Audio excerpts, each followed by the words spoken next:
안녕하세요. 사연을 듣고 계신 청취자 여러분에게 인사드립니다. 저는 40대 중반에 접어든 여자로 나름 부유하다면 부유한 조물주 위에 건물주 집안에서 태어났습니다. 대대손손 물려받은 땅은 예전엔 별 쓸모없는 모래밭 땅이었다고 해요. 발전에 발전을 거듭한 그 땅이 지금의 신사동이 되었고 그 자리에 건물을 한두 채 올려 월세를 받기 시작하여 부를 쌓았고 지금은 건물만 6개를 보유하게 되었습니다. 물론 제 명의의 건물이라기보단 저희 아버지께서 물려받으신 건물이고 아마 제가 외동딸이니 저한테 그 건물이 오지 않을까 예상만 하고 있네요. 죽기 진전에 처분하셔서 사회에 환원하셔도 아버지의 뜻이니까 그러려니 하고 따를 테지만요. 사설이 조금 길었죠. 제가 이렇게 썰튜브를 찾게 된 건 다름이 아니라 저에게 아주 기가 막힌 사기꾼이 접근했기 때문입니다. 물론 지금은 일이 다 처리되어서 홀가분하지만 당시에는 정말 죽고 싶을 만큼 힘들었어요. 시원하게 털어놓고 싶어서 이렇게 아름아름 찾아와서 사연을 올립니다. 저희 집이 건물을 여러 채 가지고 있다고 했잖아요. 강남 일대를 둘러싸고 여러 채가 있는데 그중 한 8층짜리 건물을 통째로 쓰고 있는 병원이 하나 있어요. 병원 원장님이 아버지와 막역한 사이고 어린 시절부터 꽤 오래 보고 지낸 사이였습니다. 그래서 노다지 건물을 임대를 해주신 거고요. 제 나이가 30대 중반을 넘어갈 무렵 아버지께서는 제가 하루라도 빨리 시집을 가서 가정을 꾸리길 원하셨습니다. 자고로 여자는 남편이 있고 가정이 있어야 안정적인 삶을 살 수 있다고 믿으시는 분이었습니다. 아버지는 대대로 내려오는 땅을 잘 굴러가며 부를 쌓으셨지만 사실 배움이 짧은 탓에 그걸 평생의 한이라고 생각하며 사셨어요. 그래서 저는 유학도 다녀오고 강남 일타 강사들 밑에서 배우며 공부를 해야만 했습니다. 태생이 똑똑한 머리도 아니었고 노는 게 제일 좋은 천상백수 체질이었기 때문에 아버지 눈을 피해서 엄청나게 놀러 다녔습니다. 하지만 대학 입시에 실패하자마자 쫓겨나듯 유학을 떠나야 했어요. 물론 유학을 다녀와서도 탱자탱자 노는 일에는 쉬지 않았죠. 저는 30대 중반을 넘어서자마자 선을 보러 다녀야만 했습니다. 그런데 죄다 집안은 빵빵할지 몰라도 하나같이 배 나오고 탈모에 조짐이 있는 사람들만 나오는 거예요. 여자가 30에 시집 가는 게 쉬운 줄 아냐면서 저를 꾸짖는 아버지의 말은 그냥 핑계로만 들렸습니다. 자고로 남자가 돈이 많아야 여자가 편한 거라면서 자꾸 외모는 보지도 않고 이상한 아저씨들에게 저를 내보이는 거예요. 아니, 우리 집도 솔직히 내놓으라 하는 부잣집이나 마찬가지인데 왜 자꾸 돈돈거리는지. 저는 운명의 상대를 만나지 않으면 결혼하지 않겠다고 선포를 했습니다. 그럴수록 아버지는 저에게 압박을 하셨죠. 예를 들면 용돈도 끊고 카드도 정지시켜버린다던가 한국에 들어오자마자 사주셨던 차를 뺏는다던가 하는 유치한 방법으로요. 나가서 놀려면 돈이 필요했고 아버지의 돈줄이 막혀버리자 저는 진짜 취직이라도 해야 하나 하면서 고민에 휩싸였죠. 그러자 어머니께서 저에게 조건을 내거셨어요. 제가 선을 보고 오면 30만 원씩 용돈을 주시겠다는 거예요. 냉큼 하겠다고 했고 저는 매주 선을 보러 다녔습니다.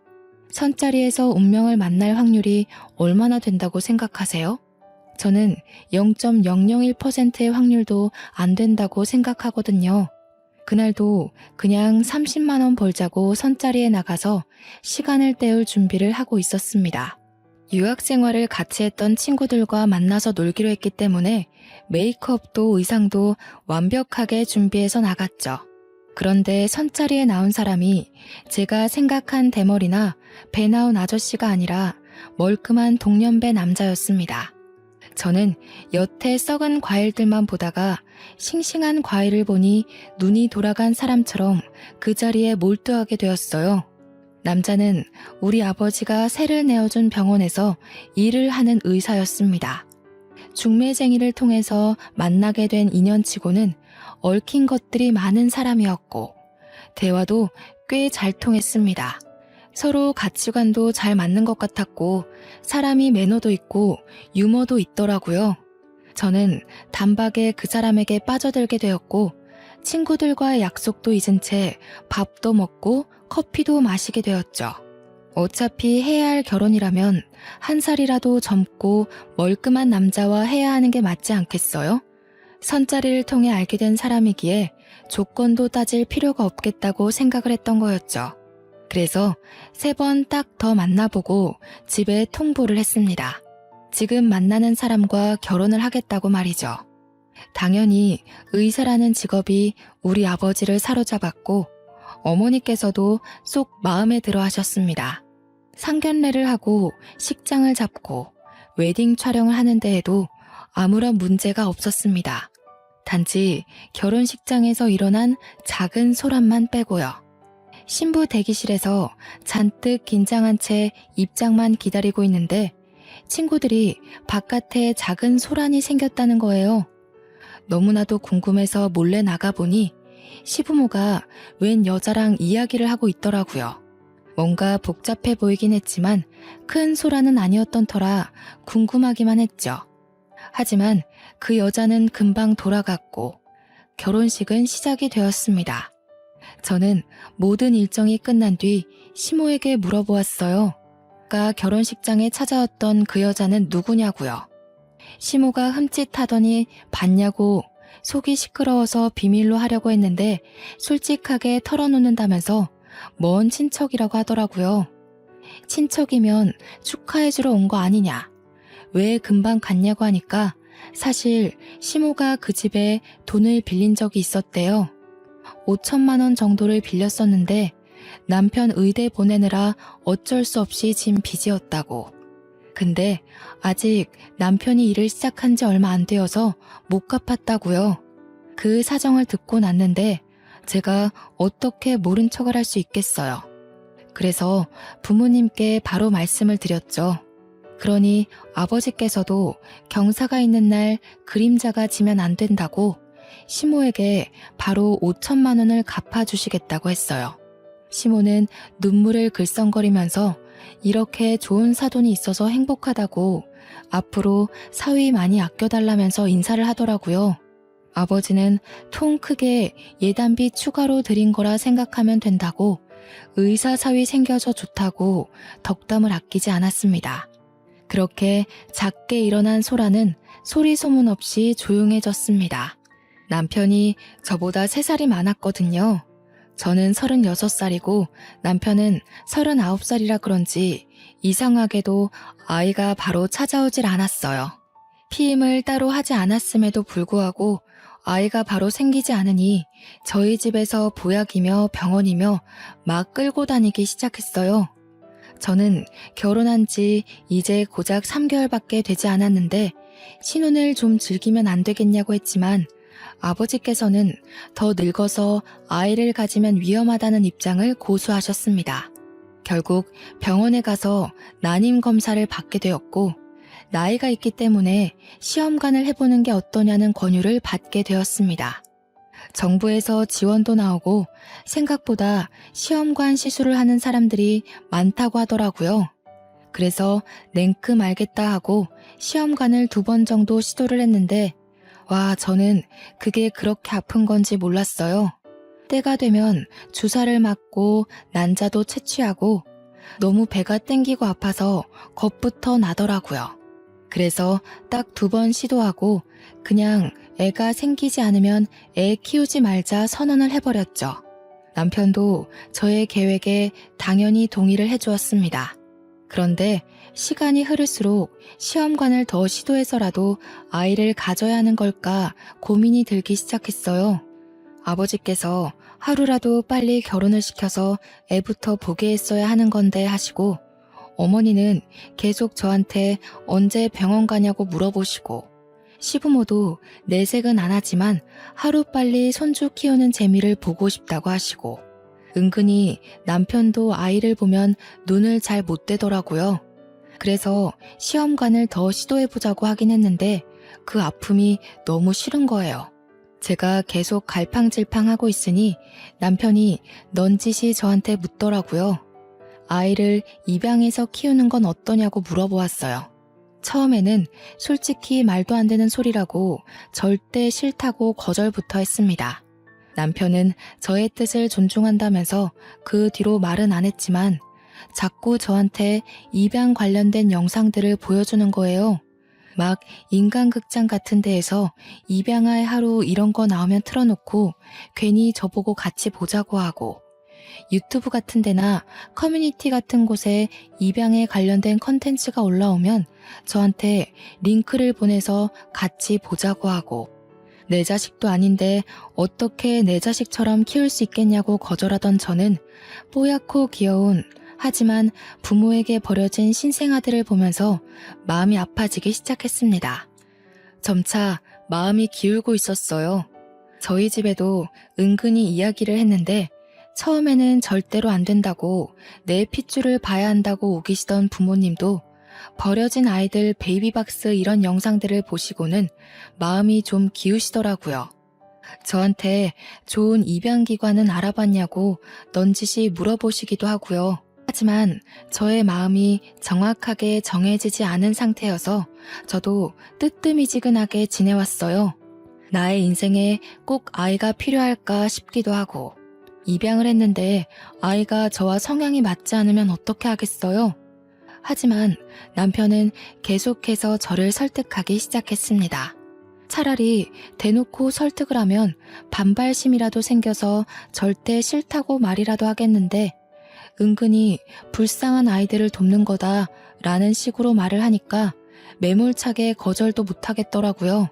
저는 점점 남편의 말에 설득되기 시작했고, 완전 신생아부터 입양해서 키우면 우리 자식처럼 키울 수 있을 것 같다는 말에 넘어가게 되었습니다. 마지막 선택은 제가 하는 거라면서 남편이 저에게 오롯이 모든 결정을 맡기겠다고 했어요. 시부모에게도 은근히 물어봤는데 마음으로 낳은 자식도 다 자기 자식이라고 하더군요. 결국 저는 6개월 정도 고민을 하게 되었고, 고민 끝에 아이를 입양하기로 했습니다. 그때부터 부랴부랴 입양기관을 알아보기 시작했는데 도통 눈에 들어오는 곳이 없었습니다. 물론 아이를 골라서 입양하는 건 아니지만 그래도 평생을 함께하고 내 자식처럼 키울 아이인데 정확한 절차를 거쳐서 아이를 입양하고 싶었습니다. 그렇게 여러 기관을 둘러보는 도중 남편이 입양기관 하나를 추천받았다면서 이야기를 해주었어요. 시스템도 꽤 잘 돌아가고 있는 것 같고 추후에 친부모를 찾을 수 있게 추적이 가능하다고 하더군요. 아이가 원할 경우에는 친부모를 만나게 해주고 싶다는 생각도 했기 때문에 저는 남편이 추천해준 기관에서 입양을 하기로 마음을 먹었습니다. 남편은 저에게 마지막으로 한 번 더 고민을 해보라고 했고, 결심이 선 저는 입양을 하겠다고 했어요. 더 이상은 물을 수 없다는 걸 저도 잘 알고 결정한 일이었습니다. 결혼한 지 1년이 채 안 돼서 저희 부부는 아이를 입양했습니다. 여러 신생아들이 누워있는 방 안에서 저희가 입양할 아이를 딱 마주하는 순간 이상하게도 눈물이 흐르더라고요. 저 아이가 이제 나의 아이구나 하는 마음이 들면서 가슴 한구석이 몽글몽글한 게 피어오르는데 정말 벅차오름이 느껴졌다고나 할까요? 제 호적에 올라갈 아이니까 정말 예쁘게 좋은 것만 보여주면서 한평생을 함께하겠다고 다짐을 했습니다. 남편도 저에게 이 아이를 만난 게 우리의 행운이길 바란다고 말해주었어요. 여자아이임에도 불구하고 짙은 눈썹에 한쪽만 살짝 지어진 쌍꺼풀이 저희 남편의 얼굴과 너무나도 닮았기에 더 정이 갔습니다. 처음에는 신생아가 아니라 3, 4살 정도 되는 아이를 입양할까 고민도 하긴 했어요. 아이들이 나이가 차도록 입양이 되지 않으면 평생 보육원 신세를 지게 되는 경우도 있다고 하더라고요. 그럴 경우 성인이 되어 보육시설을 떠날 때 자립금 조금 받아서 홀로 서기를 해야 한다고 들었어요. 저는 그런 아이들에게 든든한 울타리가 되어도 좋겠구나 싶어서 다 큰 아이를 입양할까도 고민했었거든요. 하지만 남편이 저에게 신중하게 이야기를 하더라고요. 이미 자란 아이들은 사고방식이 자리를 잡았을지도 모르니 살면서 부딪힐 일이 많을지도 모른다고요. 저는 아이 키우는 일에 면역이 전혀 없는 사람이니까 남편 말을 신뢰하게 되었어요. 아무래도 의사니까 어린 아이들도 많이 보고 가족 단위의 환자들을 많이 보니까요. 게다가 저보다 훨씬 똑똑한 사람이니 어련히 알아서 잘할까 싶기도 했습니다. 저는 남편의 말을 듣고 신생아를 입양했고 정말 말 그대로 육아지옥에 빠지게 되었어요. 탯줄이 떨어진 지 얼마 안 된 아기는 울다가 태열이 오르기도 하고 엉덩이에 기저귀 발진이 나기도 했어요. 울다가 분수처럼 분유를 토해냈을 때는 정말 119라도 불러야 하나 싶었는데 다행히 남편이 의사라 괜찮다고 저를 안심시켜 주었습니다. 트림을 제대로 하지 못하면 그렇게 분수토를 할 수 있다고 하더군요. 저는 은근히 육아에 척척박사인 남편 덕에 어려움 없이 아이를 키울 수 있을 줄 알았지만 그것 또한 제 착각이었고요. 아이가 어찌나 잠을 자지 않던지 등 센서라고 하던가요? 내려놓으면 울고 내려놓으면 잠에 깨고 하루 종일 먹고 자고 싸는 것밖에 하지 않는 아기가 왜 이리 까다로운 건지 애를 낳은 것도 아닌데 산후 우울증이 올 것 같은 기분이 들었습니다.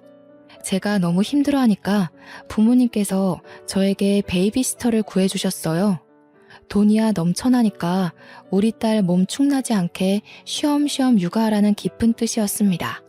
저는 아이를 전문적으로 돌봐주시는 베이비시터가 오고 나서야 한숨 돌릴 수 있었습니다. 그렇게 50일이 지나고 예방접종도 시작하고 아이가 눈을 맞춰오기 시작하니 정말 너무 이뻐 죽겠더라고요. 100일이 지나서는 잠도 잘 자고 이쁜 짓을 하기 시작하는데 정말 내 배로 낳은 아이도 아닌데 이렇게 예쁠 수가 있나 싶었습니다. 그렇게 200일, 300일이 지나고 아이의 돌잔치 날이 다가왔어요. 입양하지만 누구보다 성대하게 첫 생일 잔치를 해주고 싶은 마음에 국내에게 가장 유명한 호텔 돌잔치 코스를 예약했습니다. 남편이 일하는 병원 직원들부터 시작해서 제 유학 시절 친구들까지 정말 하나하나 손수 초대장을 돌려 불러 모았습니다. 정갈한 분위기 속에서 아이의 생일을 축하해주기 위해 몇백 명의 손님이 모였죠. 그렇게 돌잔치가 시작되고 웃음이 마를 일 없이 신나는 분위기 속에서 돌잡이가 시작되었습니다. 저는 내심 아이가 건강하고 무탈하기만을 바랬던지라 명주실 같은 걸 잡으면 좋겠다고 생각했는데 남편은 은근 욕심이 있었나 봐요. 아이의 손이 청진기와 판사봉 사이에서 갈팡질팡하니 계속 뚫어져라 청진기만 보더라고요. 본인이 의사니까 아이도 의사가 되었으면 하는구나 싶었습니다. 그렇게 고민하던 딸이 청진기를 번쩍 들었고 주위에서 환호성이 막 터졌습니다. 아이가 아빠 닮아서 의사가 되려고 청진기를 잡았네. 의사 아빠의 의사 딸이 태어났네. 축하한다. 하는 소리가 막 들려왔어요. 저는 우리 딸을 꼭 안고서 얼굴에 뽀뽀를 했습니다. 미리 아기가 속도 깊은지 엄마 아빠 보라고 당당하게 청진기를 잡아들었구나 싶어서요. 짙은 눈썹에 한쪽만 지어진 쌍꺼풀까지. 지 아빠 판박이인데 청진기까지 집어드니 돌잔치 분위기가 엄청나게 과열이 되었습니다. 남편도 얼마나 좋아하던지 누가 보면 자기가 낳은 자식인 줄 알겠더라니까요. 이렇게 행복할 거 왜 입양을 오랜 시간 고민했는지 그 고민하던 시간을 되돌리고 싶을 정도였어요. 아이 하나로 우리 가족은 더욱 끈끈해졌고 더욱 서로를 이해하고 배려하고 사랑하게 되었습니다. 다름 아닌 이 작은 아이가 해낸 거였죠. 날이 갈수록 아빠를 닮아가는 것 같다는 주위의 말에 남편은 껄껄 웃으면서 자기가 더 많이 사랑해줘서 아이가 자기를 닮는 거라고 하더라고요. 평소에 남편이 아이에게 정말 잘하긴 하거든요.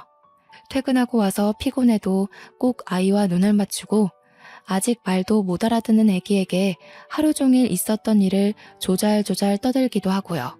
하지만 아이와 함께 있는 시간은 제가 더 길고 제가 더 많이 사랑해주고 있는데 그 말이 좀 서운했습니다. 제가 옆구리를 쿡 찌르자 남편은 아이의 눈동자도 입술 모양도 저를 쏙 빼닮았다고 이야기를 해줬어요. 그 이야기를 듣고 보니 정말 저랑 닮은 것 같이 보이더라고요. 그렇게 돌잔치를 끝내고 아이는 잔병치레 하나 없이 정말 건강하게 하루하루를 보내고 있었습니다.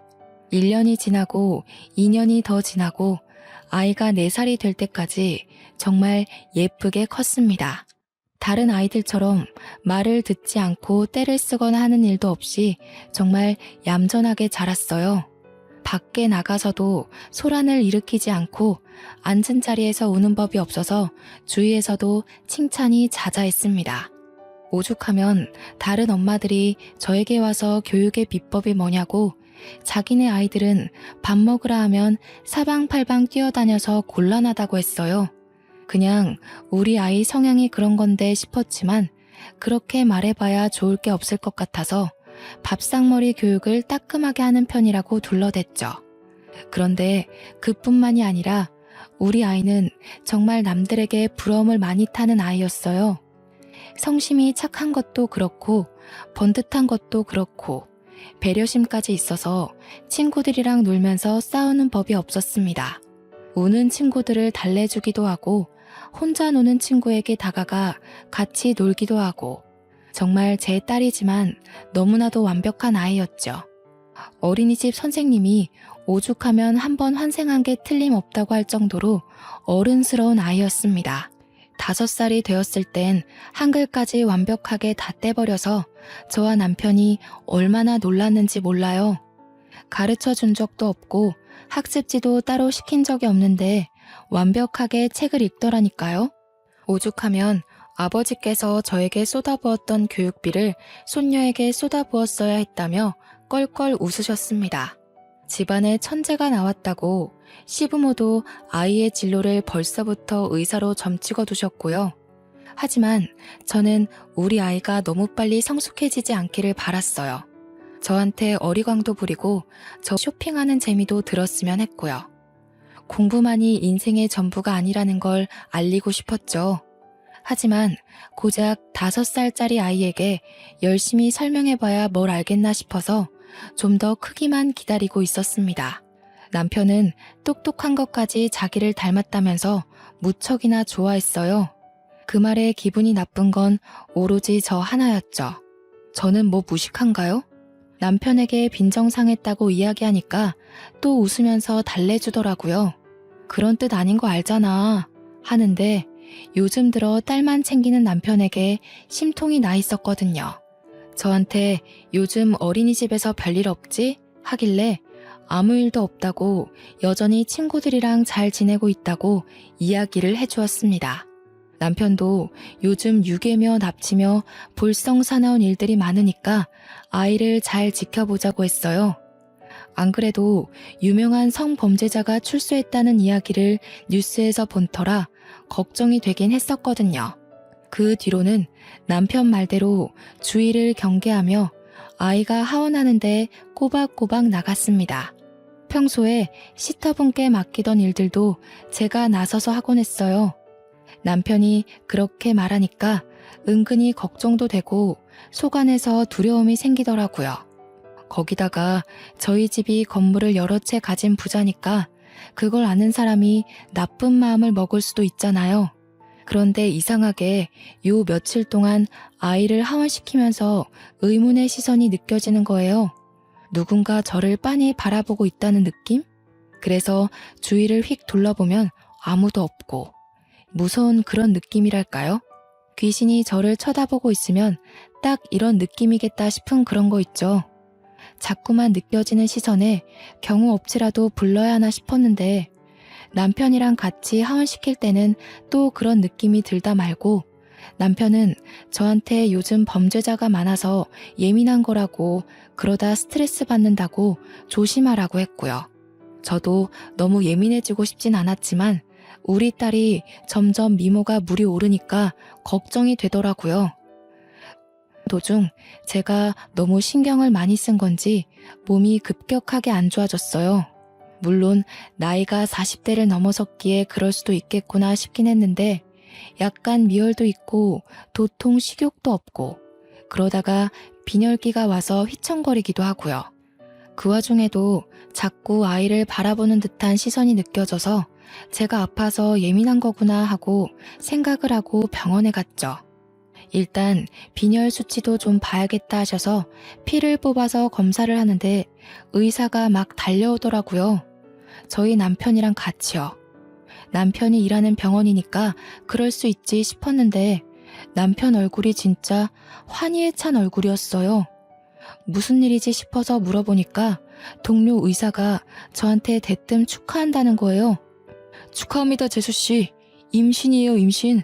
바로 산부인과 진료보시면 될 것 같아요. 자식, 축하한다. 동료 의사의 말에 저는 어안이 벙벙했습니다. 남편이 제 손을 잡더니 고생했다고 산부인과 진료를 봐야 알겠지만 아직은 조심해야 할 시기일 거라고 했어요. 저는 질질 끌려가듯 남편과 산부인과 진료를 보러 갔고 아기 집이 튼튼하게 보인다는 말과 함께 임신 7주 판정을 받았습니다. 딱 누군가의 시선이 느껴지던 그 시점에 아이가 생긴 거예요. 한마디로 제가 임신을 해서 예민해진 거였죠. 저는 뱃속에 들어있는 아기의 심장 소리를 듣고 눈물을 줄줄 흘리고 말았습니다. 그런데 약간 복병이 생기고 말았어요. 아이의 임신을 축하받아야 하는데 제가 너무 고령이라서 검사할 게 많았고 정말 최대한 모든 일을 피하고 누워서 안정만 취해야 한다는 소식이었습니다. 더불어 양가에서는 우리 첫째 아이를 어떻게 할 거냐고 물어보았어요. 저는 전혀 상상도 하지 못했던 질문이라 의도를 파악하는데 시간이 조금 걸릴 수밖에 없었죠. 그게 파양에 관한 이야기라는 걸 알고는 양가 부모님께 소리를 버럭 지르려고 했는데 남편이 먼저 선수를 치더라고요. 첫째 파양할 생각 절대 없다고. 쟤도 우리 아이라고. 어떻게 5년을 키워온 아이를 두고 그런 말을 할 수 있냐고 하면서 가슴을 퍽퍽 치대요. 살짝 오버한다는 생각이 들긴 했지만 저도 남편과 같은 마음이었기에 맞다고 고개를 끄덕였습니다. 그렇게 뱃속의 아이와 태교를 하며 안정을 취해가고 있었습니다. 저희 부모님은 제가 혹여라도 무리해서 유산이라도 할까 싶어 저희 집에 시터들을 대거로 늘려주셨고요. 첫째 아이를 예전처럼 놀아주진 못하지만 그래도 시터들이 내내 아이를 돌봐주어서 한결 마음의 안정이 찾아오더라고요. 남편도 저 아이를 위해 더욱 노력을 해주었습니다. 배가 점점 불러오기 시작하고 어느덧 아랫배가 봉긋하게 올라와 제가 둘째를 임신했다는 사실을 주위에서도 알게 되었습니다. 주위 엄마들이 나이가 먹어서도 부부 금슬이 좋다면서 저희를 부러워했어요. 저도 이렇게 갑자기 임신할 줄 몰라서 조금 당황스러웠지만 주위에서 부러워하는데 싫은 사람이 어디 있겠어요. 그날도 다름없이 아파트 놀이터에서 첫째 아이가 노는 걸 지켜보고 있었습니다. 임신 중기가 되었기 때문에 어느 정도 산책도 해줘야 한다고 해서 아이와 낮 시간에 놀이터에 가서 놀고는 했거든요. 그런데 이상하게 시선이 느껴지는 겁니다. 그래서 고개를 휙 돌려보니까 웬 여자가 저 멀리서 저와 아이를 빤히 바라보고 있는 거예요. 임신하면서 예민해서 느꼈던 그 시선이 정말 실제로 존재하는 시선이었던 것이었어요. 저는 놀래서 그 여자를 빤히 바라보고 있었는데 시선이 제가 아닌 저희 첫째 아이를 보고 있더라고요. 근데 그 눈빛에서 느껴지는 감정이 딱 봐도 우리 아이의 친모가 아닐까 하는 생각이 들 정도로 진하더라고요. 제가 급하게 저기요 하고 불렀는데 그 여자가 저를 보더니 제 배를 한번 보고 흠칫 놀라서 뛰어 도망을 가는 겁니다. 제가 계속 저기요 잠시만요 하고 부르는데도 뒤 한번 돌아보지 않고 달려갔어요. 저는 배가 이미 불러 있었기에 뛸 수도 없었고 멀어지는 그 여자를 멍하니 바라보고 있었습니다. 그날 저녁 퇴근하고 돌아온 남편에게 낮에 있었던 일들에 대해 이야기를 했습니다. 그런데 남편 얼굴이 약간 사색이 되는 거예요. 남편도 많이 놀랐겠다 싶어서 등을 토닥여 주었습니다. 그런데 그런 와중에도 약간 남편의 반응이 이상하게 느껴졌어요. 저도 물론 놀라긴 했지만 나중에 첫째 아이가 궁금해할 거 생각하면 친모와의 친분을 유지해도 괜찮겠다 싶긴 했거든요. 그런데 남편의 반응이 이상하고 또 갑자기 문득 떠오르는 그 친모로 추정되는 여자의 얼굴이 이상하게 낯이 익은 거예요. 하지만 제가 아무리 의심해봐야 당장 나올 만한 다른 무언가가 없으니 그냥 잠을 잤습니다. 남편은 입을 꾹 다문 채로 말을 아꼈고요. 그런데 다음 날에도 같은 자리에서 그 여자가 우리 첫째 아이가 놀이터에서 놀고 있는 걸 지켜보고 있었습니다. 저는 너 누구야? 누군데 우리 애를 자꾸 훔쳐보는 거야? 하고 세게 나갔습니다. 그러자 저를 확 째려보면서 아무 말도 안 하고 또 사라지는 거예요. 찝찝한 마음을 잔뜩 안고 아이를 데리고 집으로 돌아왔습니다. 그런데 그날 저녁에 모르는 번호로 문자가 들어오더라고요. 언제까지 그 아이가 네 아이일 것 같아? 반쪽짜리 아이 데리고 살면서 행복하니? 저는 이게 무슨 소리인가 싶었습니다. 반쪽짜리 애를 데리고 산다는 게 무슨 의미인지 도통 이해가 가질 않아서 남편에게 문자를 보여주었습니다. 이런 문자가 도착했는데 무슨 뜻인지 모르겠다고 알고 있냐고요. 남편이 문자를 보더니 갑자기 그 미친년이? 이러면서 씩씩거리는 게 아니겠어요? 그러면서 저한테도 당장 그 번호도 차단하고 문자도 지워버리래요. 남편의 그런 반응이 더욱 수상해서 알겠다고 대답은 하고 차단도 지우지도 않았습니다. 그리고는 그 번호로 답장을 보냈어요. 반쪽짜리 애라는 게 무슨 소리냐고. 정확하게 말을 해달라고 하니 저에게 빠른 답장이 왔습니다. 궁금하면 남편이랑 아이랑 유전자 검사를 해보라는 답장이요. 저는 밤새 한숨도 잠을 잘 수가 없었습니다. 반쪽짜리 애라는 게 제 피는 섞이지 않았지만 남편의 피는 섞였다는 이야기인가 싶어 잠이 도통 오질 않더라고요. 저는 밤을 꼴딱 새우고 아침에 출근하는 남편을 배웅하고 남편의 칫솔과 아이의 머리카락, 침을 면봉에 묻혀서 그대로 유전자 검사를 맡겼습니다. 결과가 나오기까지 일주일 동안 정말 밥도 못 먹고 검사 결과만 기다렸습니다. 그런데 너무나도 충격적이게도 친자 일치가 뜨는 겁니다. 그러니까 우리의 첫째 아이는 남편이 밖에서 낳은 아이였어요. 저는 충격에 배가 당겨오기 시작했고 그대로 쓰러지고 말았습니다. 저를 발견한 시터 아주머니께서 119를 불러 저를 병원으로 이송시켰어요. 정신을 차리니 병원에 누워있고 남편이고 시부모고 친정 부모님이고 다 병실에 와 계시더라고요. 저는 충격으로 눈물만 줄줄 흘리면서 배를 더듬어 보았습니다. 그러자 어머니께서 저에게 아이는 멀쩡하니까 안심해도 된다고 도대체 갑자기 왜 쓰러진 거냐고 묻더라고요. 무슨 일이라도 생긴 건 아닌지 무척이나 걱정이 된다면서 제 손을 꼭 잡은 남편이 저에게 검사를 좀 해보자고 했어요. 저는 그 손을 냉정하게 뿌리쳤습니다. 네가 무슨 낯짝으로 내 손을 잡고 나를 위하는 척하는 거야? 저의 날선 반응에 남편도 시부모도 저희 부모님조차 당황해서 아무 말도 하지 못하고 있었습니다. 남편은 순간 문자 메시지가 생각이라도 났는지 저한테 그 번호 차단 안 했냐고 물어보더라고요. 저는 콧방귀를 뀌면서 떨리는 가슴을 진정시키고 남편에게 완전 난리를 치기 시작했어요. 내가 반쪽짜리 애라는 말에 놀라서 유전자 검사를 해봤어. 그럴 리 없을 거라고 생각하며 첫째 아이의 머리카락을 뽑아서 네 칫솔과 검식을 보냈다.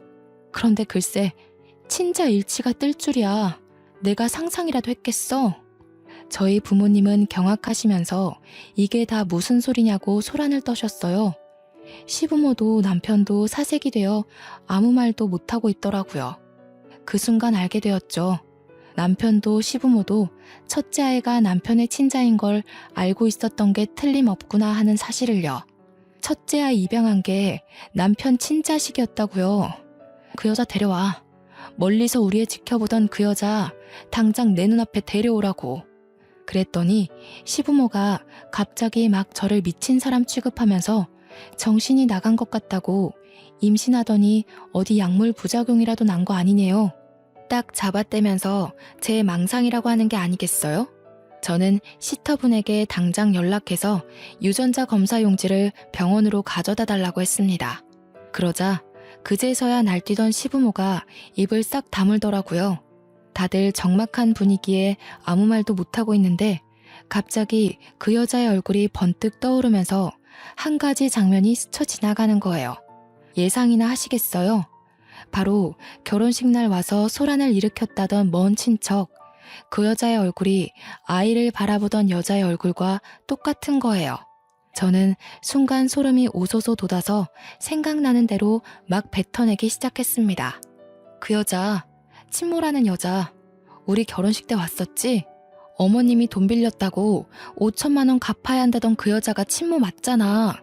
그러니까 저희 아버지도 얼굴 시펄겋게 달아올라서 남편 멱살을 잡고 지금 내 딸이 하는 말이 전부 사실이냐고 했어요.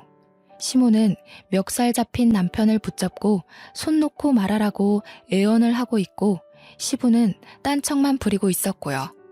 그렇게 하나하나 퍼즐을 맞추니까 이야기가 딱딱 들어맞더라고요. 5천만 원을 빌린 게 아니라 그 여자한테 임신한 대가로 위자료 준 셈치고 떨어지라고 한 거였던 거였죠. 아이는 남편이 책임지겠다고 해놓고 마치 모르는 아이인 양 저희 호적으로 입양을 했던 거고요. 이게 바로 가족 사기단 아니겠어요? 제가 눈물을 줄줄 흘리면서 솔직하게 다 이야기하라고 하니 남편이 체념을 하고 이야기를 시작했습니다. 그 여자가 누구냐 하니 전 여친이라고 하더라고요. 아버지께서 남편의 뺨을 짝소리나게 때렸습니다. 한 대 더 때리려고 하는 걸 제가 막았어요. 일단 이야기부터 다 듣고 나서 하라고요. 남편은 이야기를 이어나갔습니다. 전 여친네 집이 엄청나게 가난했는데 남편이 의사고시에 합격하기 전부터 뒷바라지를 하던 여자였다고 하더라고요. 남편은 지극정성으로 자기를 내조해준 여자를 취직하고 얼마 지나지 않아 버린 것이었습니다. 이유는 당연히 저와 선을 보았고 제가 황금 동아줄이라는 생각을 떨쳐낼 수 없어서 팔자 한번 펴보려고 저랑 결혼한 거였대요. 중매쟁이한테 찔러넣은 돈으로 좋은 자리를 얻어낸 거였다고요. 막상 만나보니 구김살도 없고 돈도 정말 많아 보여서 전 여친 보고 이만 헤어지자고 했는데 임신을 했다고 하더래요.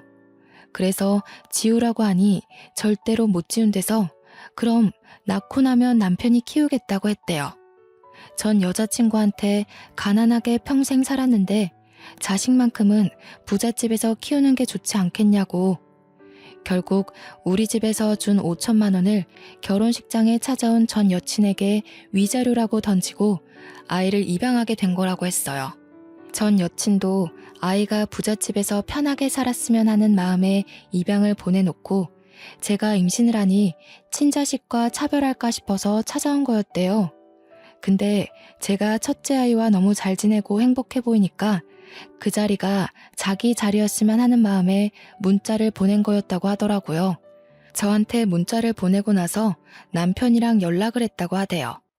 우리 부모님은 그 이야기를 다 듣자마자 병원에 있던 물건들을 마구잡이로 남편에게 던졌어요. 당장 이혼하라고 소리를 고래고래 지르면서요. 저는 아이가 듣고 있으니 제발 조용히 해달라고 했고 남편에게도 이야기를 했습니다. 곱게 이혼해주지 않으면 나는 변호사 당장 선임할 거고 이 모든 책임을 다 물어내게 할 거야. 어떻게 할래? 더럽게 소송전 가서 빈털터리 될래? 아니면 곱게 이혼해줄래? 그랬더니 남편이 곱게 이혼을 해주겠다고 하더군요. 바로 남편은 짐을 싸서 시댁에 가게 되었고 저는 집에 홀로 남아 첫째 아이의 거처를 어디로 해야 할지 고민을 하고 있었습니다. 그런데 남편의 전 여친이었던 여자가 저에게 전화를 하는 겁니다. 원하시던 대로 저희는 이혼하기로 했는데 무슨 일로 전화를 하셨죠? 그 이야기는 이미 들었어요. 다른 건 아니고 시댁에서 저한테 난리를 치는데 얼마나 난리를 피우신 거예요? 그 이야기를 하려고 전화한 건 아니고요. 아이는 저희가 데리고 가서 키울게요. 저는 그 말에 약간 의구심이 들었어요. 시댁에서도 난리를 쳤다. 아이는 저희가 라는 대목이요. 그래서 한번 찔러보았습니다. 너희 나 몰래 계속 연락하고 지냈니? 그럼 제가 어찌 알고 당신의 동네를 찾아갔겠어요. 그 말은 즉슨 남편과 전 여친이 꾸준히 연락을 하고 있었다는 말을 인정한 거 아니겠어요? 저는 너무 화가 나서 손이 벌벌 떨렸습니다. 첫째 아이에겐 미안하지만 아이의 짐을 싸서 시터의 손에 쥐어주었어요.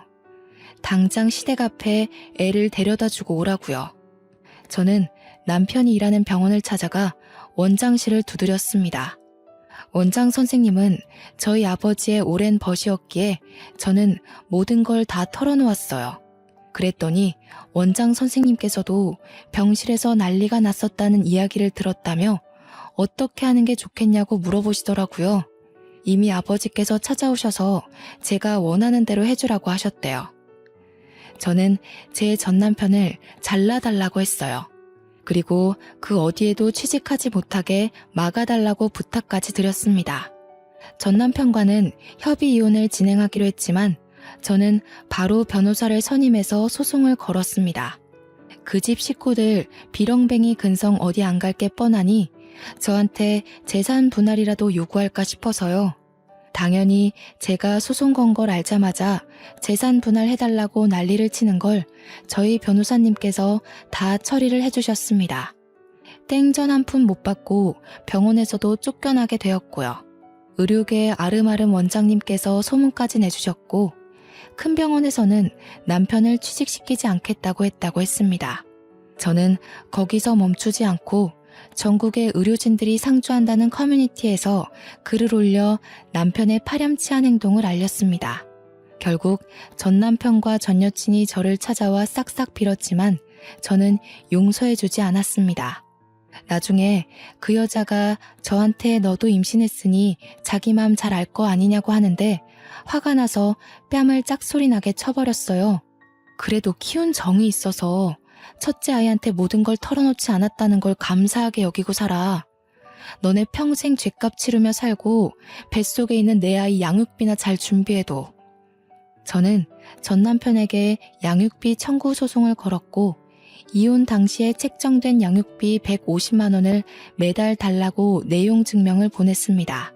그 둘은 지금 수도권은커녕 지방에 있는 대형 병원에서도 불러주지 않아 일을 할 수 없는 상태라 양육비가 과하다며 우는 소리를 했지만 저는 받아주지 않았고요. 매달 내용 증명을 보내고 있는 중입니다. 저는 무사히 출산을 했고 홀로 애를 키우고 있지만 시터 이모님이 정말 성심성의껏 잘 돌봐주셔서 아이는 구김살 없이 잘 크고 있습니다. 아직 아버지께서는 저의 가정에 미련을 버리지 못하시고 선자리를 들이밀며 집착 중이긴 하십니다. 만약 제 처지를 다 이해해주는 번듯한 남자가 나타난다면 재혼을 해서 아이에게 든든한 아빠라는 울타리를 만들어주고 싶은 생각이 있습니다. 그 두 연놈들은 어떻게 지내는지, 우리 첫째는 잘 크고 있는지 문득 궁금하면서도 좋은 꼴로 살고 있지 않기를 바라고 있습니다. 첫째 아이가 얼마나 컸는지 궁금하면서도 미운 마음이 아직 있는 걸 보면 제 아이나 잘 키우면서 살아야겠죠.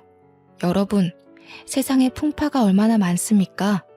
사기꾼들도 참 많고요. 사기를 당하는 건 잘못된 게 아닙니다. 친 사람이 잘못인 거지. 하지만 결론적으로 인과응보, 돌려받게 되어 있다는 걸 다시 한번 깨닫게 되었습니다. 평안한 하루 보내시고 항상 힘을 내며 살아가도록 해요, 우리. 제 이야기를 들어주셔서 복 받으실 거예요. 감사합니다.